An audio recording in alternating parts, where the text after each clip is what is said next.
Ahora queremos preguntarle a Sandra, aquí a nivel mundial, ¿qué porcentaje hay de personas infectadas con VIH?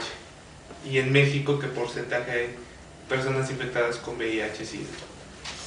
Mira, yo la verdad ese dato no me lo sé en este momento, pero sí sé que 14,000 se infectan diario y la mayoría de las nuevas infecciones vienen para los jóvenes. Hay varias características. Uno es los jóvenes y mujer y ser pobre. Y dentro de los jóvenes obviamente entra la comunidad de los jóvenes sordos y mucho más porque en la televisión no hay nada sobre lengua de señas y el VIH-Sida y mucho más porque no hay CDs que hablen sobre el VIH-Sida y mucho más porque no hay doctores que manejen la lengua de señas y te digan cómo protegerte y mucho más porque tampoco te dicen cómo ponerte los condones femenino y masculino, no hay CDs, los médicos, las enfermeras, no hay lengua de señas. Entonces, si en general los jóvenes son los que se están infectando más a nivel mundial y a nivel de México, los jóvenes sordos están en el doble de riesgo. Y si nos vamos a los jóvenes que son jóvenes, son sordos y son gays. Entonces estamos hablando de 3 riesgos, no del doble de riesgos, sino 3 veces el riesgo para esta comunidad. Y yo me pregunto, ¿qué va a pasar cuando todos los sordos que tú dices que te llegan comentarios de que no hables de esto? ¿Qué están haciendo ellos para impedir que estos jóvenes sordos y gays se estén infectando? Y cuando la infección a lo mejor va a hacer que se mueran estos jovencitos que no tenían por qué haberse muerto. Y se van a morir porque no se permite que se hable de este tema. Por eso, porque si se hablara de este tema, ellos sabrían cómo protegerse, sabrían qué hacer, sabrían qué no hacer. Entonces es importantísimo que se hable. ¿Por qué? Porque vamos a evitar muertes.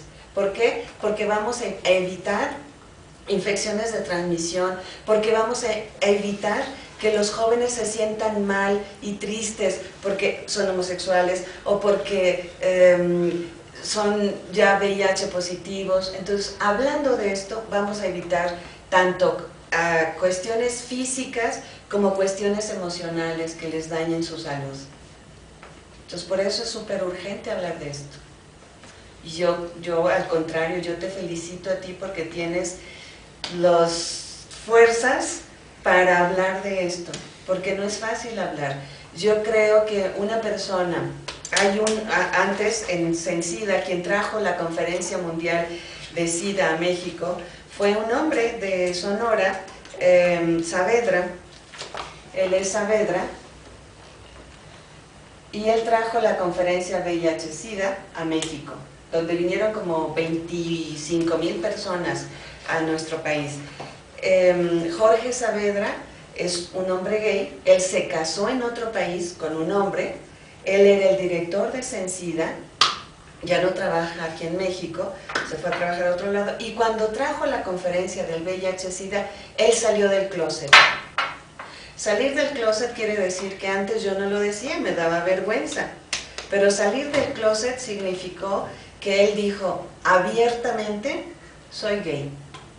Y lo dijo porque él creía que era importante que la gente supiera que él era gay, que podía llegar a estar dirigiendo, trabajando en el gobierno, dirigiendo una institución, es decir, estaba siendo un hombre productivo. Pero en México él no se pudo casar, entonces era demostrarle al mundo que la gente gay puede ser una gente muy trabajadora, muy productiva, que está haciendo muchas cosas, que está dando buenas ideas. O sea, yo creo que esto es importante y seguramente que en la comunidad sorda hay gente gay y que quizá no lo dice por temor a la discriminación de los propios sordos, a la discriminación de su familia, de sus amigos, en su escuela. Entonces, tenemos que parar eso. No es posible que la comunidad sorda que ha sido discriminada, otra vez sea la misma que está discriminando. La comunidad sorda, al ser discriminada, debería de ser más comprensiva y decir, yo sé lo que es ser discriminado, yo no puedo discriminar a mis propios compañeros sordos, a mis amigos sordos, porque sean gay, porque entonces los estoy discriminando y es más feo cuando quien discrimina es otro que es discriminado.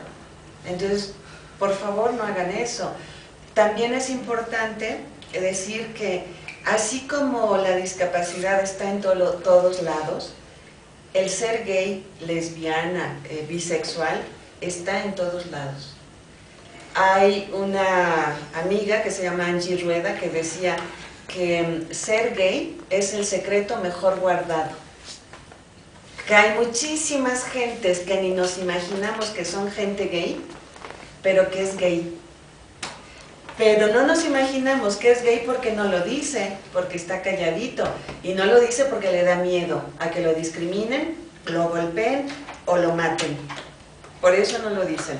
No lo dice porque además también puede perder un trabajo. Entonces no es posible que eso es estarle violando su derecho a un trabajo, y quitárselo sería violarle un derecho a tener un trabajo.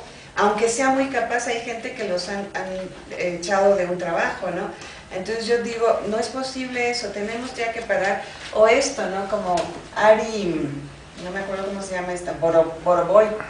Ari Boroboy, por ejemplo, aparece maquillado con golpes, y eso es pero él está maquillado, pero eso es lo que sucede a la gente gay. La golpean, la llegan a matar, o sea, no es posible eso cuando estamos hablando de seres humanos. Eso es un comportamiento de animales, no de seres humanos. Creo que también cuando Marcelo decía que si hablarles a los niños o no de homosexualidad, yo creo que hay que hablarles de homosexualidad como le hablamos de este es tu pene, esta es tu vagina, esta es tu vulva, estos son tus pechos y te van a crecer. Igual hay que hablarle de homosexualidad, de lesbianas. ¿Y cómo lo podemos hacer? Yo sé que es difícil, y para los papás es difícil, y para los maestros es difícil, pero no es imposible. ¿Cómo lo podemos hacer? Una cosa es que tenemos que creer en los derechos humanos. Si yo creo en los derechos humanos, y si yo hablo directamente, francamente y honestamente con mi hijo, quizá le voy a decir, me cuesta trabajo hablar de este tema, pero una persona homosexual merece tu respeto. A mí me cuesta trabajo porque a mí me educaron de otra manera, y me cuesta trabajo porque soy viejita, yo no sé de qué manera, pero hay que decirles, tú tienes que respetar a todos, porque lo que vale es la persona y no con quién se besa. Eso es lo importante. Cuando nosotros le hablamos así a nuestro hijo, le estamos enseñando la cultura de los derechos humanos, le estamos enseñando a que respete, le estamos enseñando de democracia. Si no queremos hablar de esto, estamos muy probablemente haciendo que nuestro hijo se sienta con el derecho, más derecho a discriminar al otro, a golpearlo. También es importante decir que en las escuelas primarias, por ejemplo, hay niños que desde la edad de 6 años, 7, 8, 9, 10, ya sienten atracción por niños del mismo sexo. No es hasta que fueron jóvenes de 18 años, no. Hay niñitos en las escuelas primarias que ya sienten que le gusta su compañerito. Y los otros niñitos ya los empiezan a golpear. Entonces, por eso es importante hablar de homosexualidad, lesbianas, transexuales a los niños desde pequeños, de una manera así, lo más natural posible. No hay nada de qué avergonzarse, porque simple y sencillamente es un ser humano que tiene otra orientación sexual. Y creo que aquí es bien importante para todos aquellos que les gusten las películas de Harry Potter. Ya ven que ha habido muchas, Harry Potter no sé qué, y varias, muchas y hay muchos libros de Harry Potter. Bueno, pues la autora, que no recuerdo su nombre, en una firma de libros le preguntan qué pasó con el viejito que era el mentor, el maestro de Harry Potter. Es un viejito. Y entonces dice la autora, ese maestro viejito que protegió y que cuidó a Harry Potter es gay.